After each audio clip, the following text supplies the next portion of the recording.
Sahl ibn Abdulloh Tustari shunday deydi. Kunlarda birida tog'am menga seni yaratgan zotni eslamaysanmi? Zikr qilmaysanmi dedi. Qanday qilib zikr qilaman?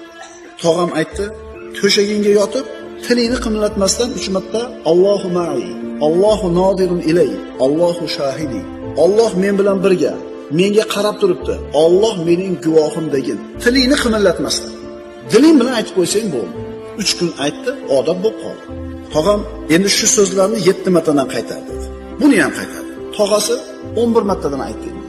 Ozozdan sekin-sekin lekin davomiy. U kishi aytadi, 3-kechada deydi, mana shu 11 martadan aytayotganim 3-kechasida meni qalbimga zikrning muhabbati kirib qoldi. Alloh bu muhabbatni bergandan keyin inson endi bu zikrdan ajramaydi. So'ngra tog'am aytdi: "Ey Sahl, Alloh sen bilan. Alloh qarab turibdi. Alloh guvoh senga. Shuni qilsang gunoh qilasanmi? Gunohlardan ehtiyot bo'l."